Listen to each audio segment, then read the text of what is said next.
विष्णु विष्णु, हे गुरुवर, हे समस्त गुरुवर, हे शकल गुरुवर, हे गुरु गोरक्षनाथ जी, हे गुरु नवनाथ जी, हे श्री गणपति, हे माता महाकाली, हे महादेव, हे कुल देवी देवता, हे पितृदेव, हे स्थान देवी देवता, हे ग्राम देवी देवता। आश्विन मास शुक्रवार एकादशी को मैं आपके दरबार में श्री हरि की प्रसन्नता के लिए, कृपा प्राप्ति के लिए श्रीमद् भगवत गीता के 6ठे अध्याय का, 7वें अध्याय का और 18वें अध्याय का महात्म्य का पाठ कर रहा हूँ। आप कृपा करके इसे स्वीकार करें। यह आपके दाहिने हाथ में समर्पित है। हे श्री हरि विष्णु, आप कृपा करके शीघ्र ही हमारे जीवन के समस्त कष्टों को दूर करें। ओम श्री परमात्मने नमः। ओम नमो भगवते वासुदेवाय नमः। श्री कृष्ण गोविंद हरे मुरारी, हे नाथ नारायण वासुदेवा। श्री कृष्णाय नमः। ओम नमो भगवते वासुदेवाय नमः। श्री कृष्णं वंदे जगद्गुरुं, वक्रतुंड महाकाय सूर्यकोटि समप्रभ, निर्विघ्नं कुरु मे देव सर्वकार्येषु सर्वदा। श्रीमद् भगवद गीता के 6ठे अध्याय का महात्म्य। श्री भगवान कहते हैं सुमुखी, अब मैं 6ठे अध्याय का महात्म्य बतलाता हूँ, जिसे सुनने वाले मनुष्यों के लिए मुक्ति करत हो जाती है। गोदावरी नदी के तट पर प्रतिष्ठानपुर पैठण नामक एक विशाल नगर है, जहाँ मैं पिपलेश के नाम से विख्यात होकर रहता हूँ। उस नगर में जानसूति नामक एक राजा रहते थे, जो भूमंडल की प्रजा को अत्यंत प्रिय थे। उनका प्रताप मार्तंड मंडल के प्रचंड तेज के समान जान पड़ता था। प्रतिदिन होने वाले उनके यज्ञ के धुएं से नंदन वन के कल्पवृक्ष इस प्रकार काले पड़ गए थे, मानो राजा की असाधारण दानशीलता देखकर वे लज्जित हो गए हों। उनके यज्ञ में प्राप्त पूर्णराज के रसा स्वादन में सदा आसक्त होने के कारण देवता लोग कभी प्रतिष्ठानपुर को छोड़कर बाहर नहीं जाते थे।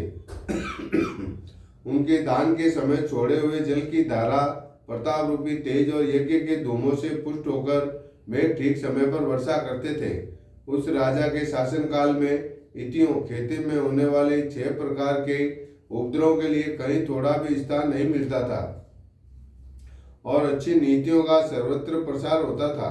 वे बावली, कुएं, पोखरे खुदवाने के बहाने मानो प्रतिदिन पृथ्वी के भीतर की निधियों का अवलोकन करते थे। एक समय राजा के दान, तप, यज्ञ और प्रजापालन से संतुष्ट होकर स्वर्ग के देवता उन्हें वर देने के लिए आए। वे कमलनाग के समान उज्ज्वल हंसों का रूप धारण कर अपनी पांखें हिलाते हुए आकाश मार्ग से चलने लगे। बड़ी उतावली के साथ उड़ते हुए सभी हंस परस्पर बातचीत भी करते जाते थे। उनमें से भद्राश्व आदि 2-3 हंस वेग से उड़कर आगे निकल गए। तब पीछे वाले हंसों ने आगे जाने वालों को संबोधित करके कहा, अरे भाई भद्राश्व, तुम लोग वेग से चलकर आगे क्यों हो गए हो? यह मार्ग बड़ा दुर्गम है। इस मार्ग में हम सबको साथ मिलकर चलना चाहिए। क्या तुम्हें दिखाई नहीं देता? यह सामने ही पुण्य मूर्ति महाराज जानसूति का तेजपुंज अत्यंत स्पष्ट रूप से प्रकाशमान हो रहा है। तब उस तेज से भस्म होने की आशंका है, अतः सावधान होकर चलना चाहिए।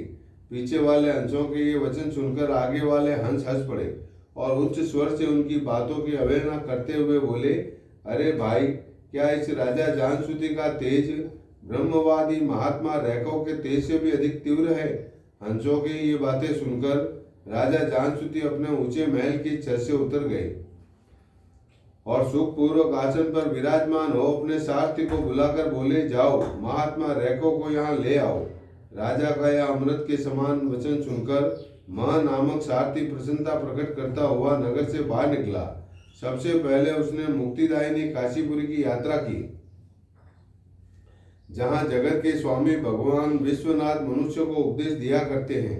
उसके बाद वह गया क्षेत्र में पहुंचा, जहाँ प्रफुल्ल नेत्रों वाले भगवान गदाधर संपूर्ण लोगों का उद्धार करने के लिए निवास करते हैं। तदंतर नाना तीर्थों में भ्रमण करता हुआ सारथी पापनाशिनी मथुरा में गया। यह भगवान श्री कृष्ण का आदि स्थान है। जो परम महान एवं मोक्ष प्रदान करने वाला है। वेद और शास्त्रों में वह त्रिभुवनपति भगवान गोविंद के अवतार स्थान के नाम से प्रसिद्ध है। नाना देवता और ब्रह्म ऋषि उसका सेवन करते हैं। मथुरा नगर कालिंदी यमुना के किनारे शोभा पाता है। उसकी आकृति अर्धचंद्र के समान प्रतीत होती है। वह सब तीर्थों के निवास से परिपूर्ण है। परम सुंदर प्रदान करने के कारण आनंद प्रदान करने के कारण सुंदर प्रतीत होता है। गोवर्धन पर्वत के होने से मथुरा मंडल की शोभा और भी बढ़ गई है। वह पवित्र वृक्षों और लताओं से आवृत है। उसमें 12 वन है। वह परम पुण्य में तथा सबको विश्राम देने वाले श्रुतियों के सारभूत भगवान श्री कृष्ण की आधार भूमि है। तत्पश्चात मथुरा से पश्चिम और उत्तर दिशा की ओर बहुत दूर तक जाने पर सारथी को काश्मीर नामक नगर दिखाई दिया, जहाँ शंख के समान उज्जवल गगनचुंबी महलों की पंक्तियां भगवान शंकर के अट्ठास की भांति शोभा पाती है। जहाँ ब्राह्मणों के शास्त्रीय आलाप सुनकर मूक मनुष्य भी सुंदर वाणी और पदों का उच्चारण करते हुए देवता के समान हो जाते हैं। जहाँ निरंतर होने वाले यज्ञ धूम से व्याप्त होने के कारण आकाश मंडल मेघों से धुलते रहने पर भी अपनी कालिमा नहीं छोड़ता। जहाँ उपाध्याय के पास आकर छात्र जन्मकालीन अभ्यास से ही संपूर्ण कलाएं स्वतः पढ़ लेते हैं, तथा जहाँ माणिकेश्वर नाम से प्रसिद्ध भगवान चंद्रशेखर देहधारियों को वरदान देने के लिए नित्य निवास करते हैं। काश्मीर के राजा माणिकेश ने दिग्विजय में समस्त राजाओं को जीतकर भगवान शिव का पूजन किया था, तभी से उनका नाम माणिकेश्वर हो गया था। उन्हीं के मंदिर के दरवाजे पर महात्मा रैकव एक छोटी सी गाड़ी पर बैठे अपने अंगों को खुजलाते हुए वृक्ष की छाया का सेवन कर रहे थे। इसी अवस्था में सारथी ने उन्हें देखा। राजा के बताए हुए भिन्न भिन्न चिन्हों से उसने शीघ्र ही रैकव को पहचान लिया और उनके चरणों में प्रणाम करके कहा, ब्राह्मण, आप किस स्थान पर रहते हैं? आपका पूरा नाम क्या है? आप तो सदा स्वच्छंद विचरने वाले हैं, फिर यहाँ किस लिए ठहरे हैं? इस समय आपका क्या करने का विचार है? सारथी के ये वचन सुनकर परम आनंद में निमग्न महात्मा रैकव ने कुछ सोचकर उससे कहा, यद्यपि हम पूर्ण काम है, हमें किसी भी वस्तु की आवश्यकता नहीं है, तथापि कोई भी हमारी मनोवृत्ति के अनुसार परिचर्या कर सकता है। रैकव के हार्दिक अभिप्राय को आदरपूर्वक ग्रहण करके सारथी धीरे से राजा के पास चल दिया। वहां पहुंचकर राजा को प्रणाम करके उसने हाथ जोड़ सारा समाचार निवेदन किया। उस समय स्वामी के दर्शन से उसके मन में बड़ी प्रसन्नता थी। सारथी के वचन सुनकर राजा के नेत्र आश्चर्य से चकित हो उठे। उनके हृदय में रैकव का सत्कार करने की श्रद्धा जागृत हुई। उन्होंने 2 कचरियों से जुती हुई एक गाड़ी लेकर यात्रा की। साथ ही मोती के हार, अच्छे अच्छे वस्त्र और 1 सहस्त्र गौएं भी ले ली। काश्मीर मंडल में महात्मा रैकव जहाँ रहते थे, उस स्थान पर पहुंचकर राजा ने सारी वस्तुएं उनके आगे निवेदन कर दी और पृथ्वी पर साष्टांग प्रणाम किया। महात्मा रैकव अत्यंत भक्ति के साथ चरणों में पड़े हुए राजा जानश्रुति पर कुपित हो उठे और बोले, रे शूद्र, तू दुष्ट राजा है, क्या तू मेरा वृतांत नहीं जानता? यह कचरियों से जुती हुई अपनी ऊंची गाड़ी ले जा। ये वस्त्र, ये मोतियों के हार और ये दूध देने वाली गौएं भी स्वयं ही ले जा। इस तरह आज्ञा देकर रैकव ने राजा के मन में भय उत्पन्न कर दिया। तब राजा ने साप के भय से महात्मा रैकव के दोनों चरण पकड़ लिए और भक्ति पूर्वक कहा, ब्राह्मण, मुझ पर प्रसन्न होइए। भगवान, आप में यह अद्भुत महात्मा कैसे आया? प्रसन्न होकर मुझे ठीक ठीक बताइए। रैकव ने कहा, राजन, मैं प्रतिदिन गीता के 6ठे अध्याय का जप करता हूँ। इसी से मेरी तेजो राशि देवताओं के लिए भी दुस्सह है। तदंतर परम बुद्धिमान राजा जानश्रुति ने यत्न पूर्वक महात्मा रैकव से गीता के 6ठे अध्याय का अभ्यास किया। इससे उन्हें मोक्ष की प्राप्ति हुई। इधर रैकव भी भगवान माणिकेश्वर के समीप मोक्षदायक गीता के 6ठे अध्याय का जप करते हुए सुख से रहने लगे।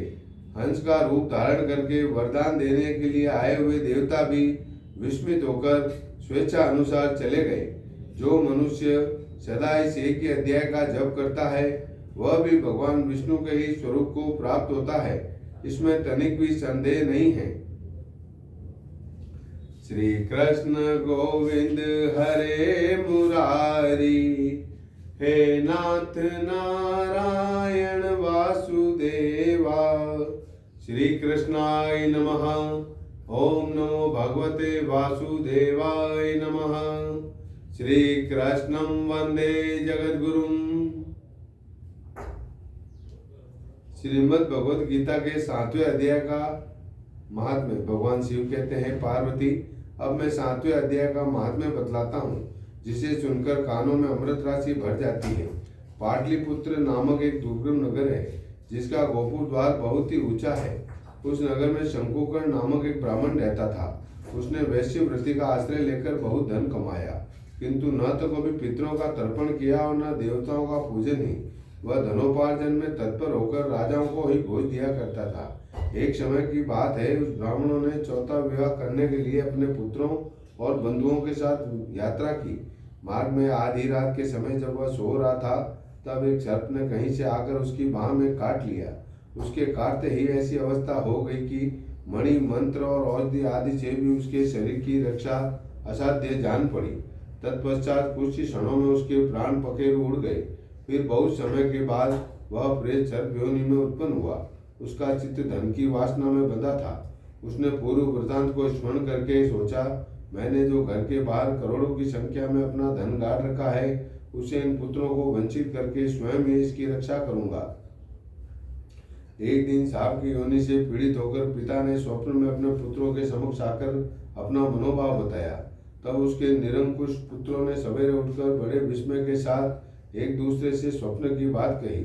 उनमें से मंझला पुत्र कुदाल हाथ में लिए घर से निकला और जहां उसके पिता सर्प योनि धारण करके रहते थे, उस स्थान पर गया। यद्यपि उसे धन के स्थान का ठीक ठीक पता नहीं था, तो भी उसने चिन्हों से शीघ्र ही उसका निश्चित स्थान पता कर लिया और लोक बुद्धि से वहां पहुंचकर भाभी को खोदना आरंभ किया। तब उस भाभी से एक बड़ा भयानक सर्प प्रकट हुआ और बोला, ओ मूर्ख, तू कौन है, किस लिए आया है, क्यों बिल खोद रहा है, अथवा किसने तुझे भेजा है, ये सारी बातें मेरे सामने बता। पुत्र बोला, मैं आपका पुत्र हूँ, मेरा नाम शिव है। मैं रात्रि में देखे हुए स्वप्न से विस्मित होकर यहाँ का सुवर्ण लेने के कौतूहल से आया हूँ। पुत्र की यह वाणी सुनकर वह सांप हंसता हुआ उच्च स्वर से इस प्रकार स्पष्ट वचन बोला, यदि तू मेरा पुत्र है तो मुझे शीघ्र ही बंधन से मुक्त कर। मैं पूर्व जन्म के गाड़े हुए धन के लिए सर्प योनि में उत्पन्न हुआ हूँ। पुत्र ने पूछा, पिताजी आपकी मुक्ति कैसे होगी, इसका उपाय मुझे बताइए, क्योंकि मैं इस रात में सब लोगों को छोड़कर आपके पास आया हूँ। पिता ने कहा, बेटा, गीता के अमृत में 7वें अध्याय को छोड़कर मुझे मुक्त करने में तीर्थ, दान, तप और यज्ञ भी सर्वथा समर्थ नहीं है। केवल गीता का 7वां अध्याय ही प्राणियों के जरा, मृत्यु आदि को दुख को दूर करने वाला है। पुत्र, मेरे श्राद्ध के दिन 7वें अध्याय का पाठ करने वाले ब्राह्मण को श्रद्धा पूर्वक भोजन कराओ, इससे निसंदेह मेरी मुक्ति हो जाएगी। वत्स, अपनी शक्ति के अनुसार पूर्ण श्रद्धा के साथ वेद विद्या में प्रवीण अन्य ब्राह्मणों को भी भोजन कराना। सर्प योनि में पड़े हुए पिता के वचन सुनकर सभी पुत्रों ने उसकी आज्ञा के अनुसार तथा उससे भी अधिक किया। तब शंकुकर्ण ने अपने सर्व शरीर को त्याग कर दिव्य देह धारण किया और सारा धन पुत्रों के अधीन कर दिया। पिता ने करोड़ों की संख्या में जो धन बांट कर दिया था, उससे वे सदाचारी पुत्र बहुत प्रसन्न हुए। उनकी बुद्धि धर्म में लगी हुई थी, इसलिए उन्होंने बावली, कुआं, पोखरा, यज्ञ और देव मंदिर के लिए उस धन का उपयोग किया और अन्नशाला भी बनवाई। तत्पश्चात 7वें अध्याय का सदा जप करते हुए उन्होंने मोक्ष प्राप्त किया। पार्वती, यह तुम्हें 7वें अध्याय का महात्म्य बतलाया गया है, जिसके श्रवण मात्र से मानव सब पातकों से मुक्त हो जाता है। श्री कृष्ण गोविंद हरे मुरारी, हे नाथ नारायण वासुदेवा। श्री कृष्णाय नमः। ओम नमो भगवते वासुदेवाय नमः। श्री कृष्णं वंदे जगद्गुरुम्। श्रीमद् भगवद गीता के 18वें अध्याय का महात्म्य। श्री पार्वती जी ने कहा, भगवान, आपने 77वें अध्याय का महात्म्य बतलाया, अब 18वें अध्याय के महात्म्य का वर्णन कीजिए। श्री महादेव जी ने कहा, गिरि नंदिनी, चिन्मय की आनंद धारा बहाने वाले 18वें अध्याय के पावन महात्म्य को जो वेद से भी उत्तम है, श्रवण करो। यह संपूर्ण शास्त्रों का सर्वस्व, कानों में पड़ा हुआ रसायन के समान तथा संसार के यातना जाल को छिन्न भिन्न करने वाला है। सिद्ध पुरुषों के लिए यह परम रहस्य की वस्तु है। इसमें अविद्या का नाश करने की पूर्ण क्षमता है। यह भगवान विष्णु की चेतना तथा सर्वश्रेष्ठ परम पद है। इतना ही नहीं, यह विवेकमयी लता का मूल, काम, क्रोध और मद को नष्ट करने वाला, इंद्र आदि देवताओं के चित्त का विश्राम मंदिर तथा सनक सनंदन आदि महायोगियों का मनोरंजन करने वाला है। इसके पाठ मात्र से यमदूतों की गर्जना बंद हो जाती है। पार्वती, इससे बढ़कर कोई ऐसा रहस्यमय उपदेश नहीं है जो संतप्त मानवों के त्रिविध तापों को हरने वाला और बड़े बड़े पातकों का नाश करने वाला हो। 18वें अध्याय का लोकोत्तर महात्म्य है। इसके संबंध में जो पवित्र उपाख्यान है उसे भक्ति पूर्वक सुनो। उसके श्रवण मात्र से जीव समस्त पापों से मुक्त हो जाता है। मेरुगिरी के शिखर पर अमरावती नाम वाली एक रमणीय पुरी है। उसे पूर्व काल में विश्वकर्मा ने बनाया था। उस पुरी में देवताओं द्वारा सेवित इंद्र शची के साथ निवास करते थे। एक दिन वे सुखपूर्वक बैठे हुए थे। इतने में ही उन्होंने देखा कि भगवान विष्णु के दूतों से सेवित एक अन्य पुरुष वहां आ रहा है। इंद्र उस नवागत पुरुष के तेज से तिरस्कृत होकर तुरंत ही अपने मणिमय सिंहासन से मंडप में गिर पड़े। तब इंद्र के सेवकों ने देवलोक के साम्राज्य का मुकुट इस नूतन इंद्र के मस्तक पर रख दिया। फिर तो दिव्य गीत गाती हुई देवांगनाओं के साथ सब देवता उनकी आरती उतारने लगे। ऋषियों ने वेद मंत्रों का उच्चारण करके उन्हें अनेक आशीर्वाद दिए। गंधर्वों का ललित स्वर में मंगलमय गान होने लगा। इस प्रकार इस नवीन इंद्र को 100 यज्ञों का अनुष्ठान किए बिना ही नाना प्रकार के उत्सवों से सेवित देखकर पुराने इंद्र को बड़ा विस्मय हुआ। वे सोचने लगे, इसने तो मार्ग में न कभी पौषालय बनवाई है, न पोखरे खुदवाए हैं और न पथिकों को विश्राम देने वाले बड़े बड़े वृक्ष ही लगवाए हैं। अकाल पड़ने पर अन्न दान के द्वारा इसने प्राणियों का सत्कार भी नहीं किया है। इसके द्वारा तीर्थों में सत्र और गांव में यज्ञ का अनुष्ठान भी नहीं हुआ है। फिर इसने यहाँ भाग्य की दी हुई ये सारी वस्तुएं कैसे प्राप्त की है। इस चिंता में व्याकुल होकर इंद्र भगवान विष्णु से पूछने के लिए प्रेम पूर्वक क्षीर सागर के तट पर गए और वहां अकस्मात अपने साम्राज्य से भ्रष्ट होने का दुख निवेदन करते हुए बोले, लक्ष्मीकांत, मैंने पूर्व काल में आपकी प्रसन्नता के लिए 100 यज्ञों का अनुष्ठान किया था। उसी के पुण्य से मुझे इंद्र पद की प्राप्ति हुई थी, किंतु इस समय स्वर्ग में कोई दूसरा ही इंद्र अधिकार जमाए बैठा है। उसने तो न कभी धर्म का अनुष्ठान किया है और न यज्ञों का। फिर उसने मेरे दिव्य सिंहासन पर कैसे अधिकार जमाया है। श्री भगवान बोले, इंद्र, वह गीता के 18वें अध्याय में से 5 श्लोकों का प्रतिदिन पाठ करता है। उसी के पुण्य से उसने तुम्हारे उत्तम साम्राज्य को प्राप्त कर लिया है। गीता के 18वें अध्याय का पाठ सब पुण्यों का शिरोमणि है। उसी का आश्रय लेकर तुम भी अपने पद पर स्थिर हो सकते हो। भगवान विष्णु के ये वचन सुनकर और उस उत्तम उपाय को जानकर इंद्र ब्राह्मण का वेश बनाए गोदावरी के तट पर गए। वहां उन्होंने कालिका ग्राम नामक उत्तम और पवित्र नगर देखा, जहां काल का भी मर्दन करने वाले भगवान कालेश्वर विराजमान हैं। वहीं गोदावरी तट पर एक धर्मात्मा ब्राह्मण बैठे थे, जो बड़े ही दयालु और वेदों के पारंगत विद्वान थे। वे अपने मन को वश में करके प्रतिदिन गीता के 18वें अध्याय का स्वाध्याय किया करते थे। उन्हें देखकर इंद्र ने बड़ी प्रसन्नता के साथ उनके दोनों चरणों में मस्तक झुकाया और उन्हीं से 18वें अध्याय को पढ़ा। फिर उसी के पुण्य से उन्होंने श्री विष्णु का सायुज्य प्राप्त कर लिया। इंद्र आदि देवताओं का पद बहुत ही छोटा है, यह जानकर वे परम हर्ष के साथ उत्तम बैकुंठ धाम को गए। अतः यह अध्याय मुनियों के लिए श्रेष्ठ परम तत्व है। पार्वती, 18वें अध्याय के दिव्य महात्म्य का वर्णन समाप्त हुआ। इसके श्रवण मात्र से मनुष्य सब पापों से छुटकारा पा जाता है। इस प्रकार संपूर्ण गीता का पापनाशक महात्म्य बतलाया गया। महाभागे, जो पुरुष श्रद्धा युक्त होकर इसका श्रवण करता है, वह समस्त यज्ञों का फल पाकर अंत में श्री विष्णु का सायुज्य प्राप्त कर लेता है। श्री कृष्ण गोविंद हरे मुरारी, हे नाथ नारायण वासुदेवा। श्री कृष्णाय नमः। ओम नमो भगवते वासुदेवाय नमः। श्री कृष्णं वंदे जगद्गुरुं, श्री कृष्णं वंदे जगद्गुरुं, श्री कृष्णं वंदे जगद्गुरुं।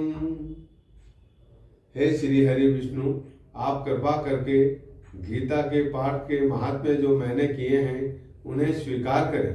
पाठ में मेरे द्वारा कोई त्रुटि रह गई हो तो क्षमा करें। जय श्री हरि, जय श्री हरि, जय श्री हरि, जय श्री हरि, जय श्री हरि, जय श्री हरि, जय श्री हरि।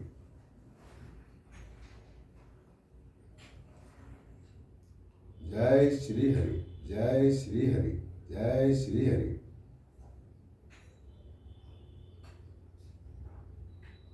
ओम नमो भगवते वासुदेवाय नमः। ओम नमो भगवते वासुदेवाय नमः। हे श्री हरि विष्णु, मैं विष्णु स्तोत्र का पाठ कर रहा हूँ। इस पाठ को आप स्वीकार करें। पाठ में अगर मेरे द्वारा कोई त्रुटि रह जाए तो प्रभु क्षमा करें। जो समस्त जगत के रक्षक हैं, जो गले में चमकता हार पहने हुए हैं, जिनका मस्तक शरद ऋतु में चमकते चंद्रमा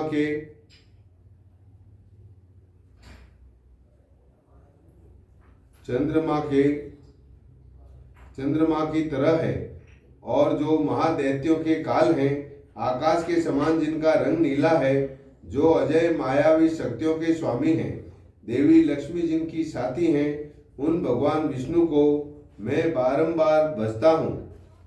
जो सदा समुद्र में वास करते हैं, जिनकी मुस्कान खिले हुए पुष्प की भांति है, जिनका वास पूरे जगत में है, जो 100 सूर्यों के समान प्रतीत होते हैं, जो गदा चक्र और शस्त्र अपने हाथों में धारण करते हैं, जो पीले वस्त्रों से सुशोभित है और जिनके सुंदर चेहरे पर प्यारी मुस्कान है, उन भगवान विष्णु को मैं बारंबार भजता हूँ। जिनके गले में हार में देवी लक्ष्मी का चिन्ह बना हुआ है, जो वेद वाणी के सार हैं, जो जल में विहार करते हैं और पृथ्वी के भार को धारण करते हैं, जिनका सदा आनंदमय रूप रहता है और मन को आकर्षित करता है, जिन्होंने अनेक रूप धारण किए हैं, उन भगवान विष्णु को मैं बारंबार भजता हूँ। जो जन्म और मृत्यु से मुक्त हैं, जो परमानंद से उभरे हुए हैं, जिनका मन हमेशा स्थिर और शांत रहता है, जो हमेशा नूतन प्रतीत होते हैं, जो इस जगत के जन्म के कारक हैं, जो देवताओं की सेना के रक्षक हैं और जो तीनों लोकों के बीच सेतु हैं, उन भगवान विष्णु को मैं बारंबार भजता हूँ।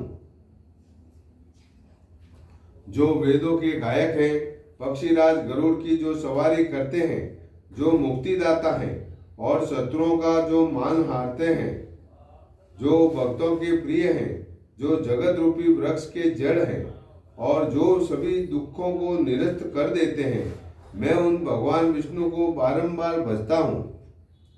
जो सभी देवताओं के स्वामी हैं, काली मध्यमुखी के समान जिनके केश का रंग है, पृथ्वी जिनके शरीर का हिस्सा है और जिनका शरीर आकाश के समान स्पष्ट है, जिनका शरीर सदा दिव्य है, जो संसार के बंधनों से मुक्त हैं, वैकुंठ जिनका निवास है, मैं उन भगवान विष्णु को बारंबार भजता हूँ।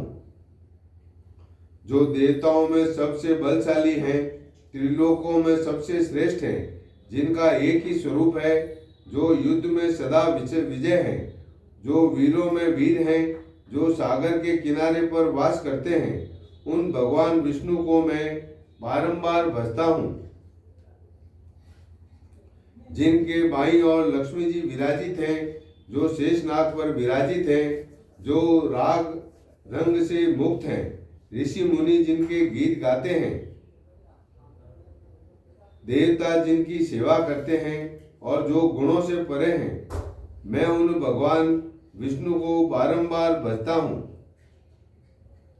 भगवान हरि का यह अष्टक, जो कि मुरारी के कंठ की माला के समान है, जो भी इसे सच्चे मन से पढ़ता है वह वैकुंठ लोक को प्राप्त होता है। वह दुख, शोक, जन्म मरण के बंधन से मुक्त हो जाता है।